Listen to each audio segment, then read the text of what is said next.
quem não conhece, né, esse aqui é o livro da Denise, né, o Desvendando Mahalila.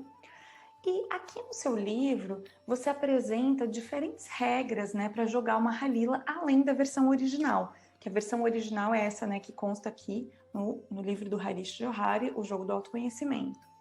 E assim, eu, né, ao longo desse tempo, né, desde 2018 que eu tô jogando uma Halila, eu já joguei uma Halila seguindo as diferentes regras, né? E sempre, independente da regra que eu utilizei, para mim o jogo me disse muito, revelou muito, né? Não só para mim, como para os meus clientes. Mas eu me identifico mais com a sua regra, né? Que a sua regra é assim, o jogador ele vai começar o jogo quando ele entra na casa 1, que é o princípio, né? Na regra original, ele entra na casa 6, né? Que é a percepção limitada. E eu me identifico com essa regra porque eu penso que dessa forma, né, as pessoas que estão jogando, elas vão ter mais chances de cair na casa 2, que é a ilusão, na casa 3, que é a raiva, casa 4, que é a ganância, casa 5, que é a sobrevivência, né? Mas eu queria que você comentasse um pouco como que você começou a adotar essa nova regra, né? Por que você teve essa ideia, né? E o que você sentiu de diferente com relação à regra original do jogo? As regras de entrar no jogo, o Harish Johari, ele propõe uma regra de quando você tira o número 6 no dado e entra na casa 6. No entanto, na segunda edição do livro do Harish Johari, em espanhol, existe também uma outra regra, uma modificação nessa regra, que é você tirar 1 no dado e entrar na casa 1.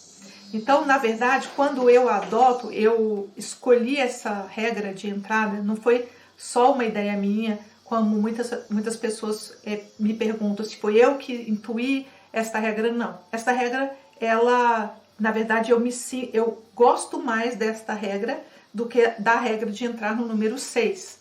Porque tem uma explicação para isso. Inclusive, essa explicação ela está no livro, no meu kit. Eu explico por que eu prefiro entrar no número 1 ao invés de entrar na casa 6.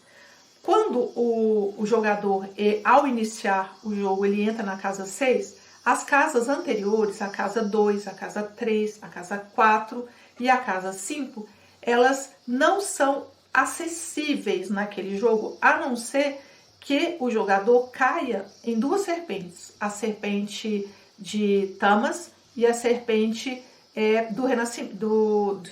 de arrancar, que é a serpente do egocentrismo e a serpente da acomodação. Então, quando um jogador ele cai numa serpente, significa que aquele padrão infantil dele está muito ativo.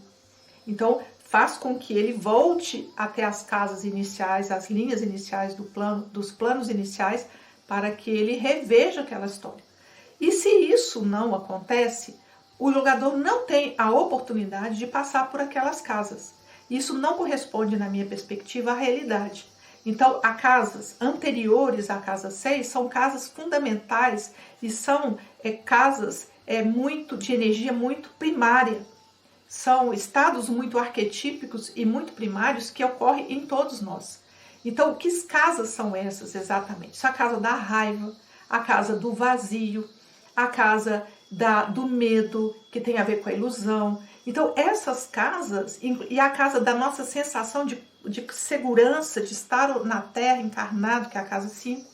Então, essas casas, elas estão na vibração de todas as pessoas, ativadas ou não, equilibradas ou não, nós todos vivenciamos essas energias. E eliminá-las, começando pela casa 6, seria isso. Nós poderíamos supor que tudo isso está dentro de todos nós, que é a suposição que ele faz, mas quando eu permito que o jogador passe no passo a passo a uma dessas casas, eu tenho uma clareza da estrutura que está atrás daquelas questões que ele está colocando.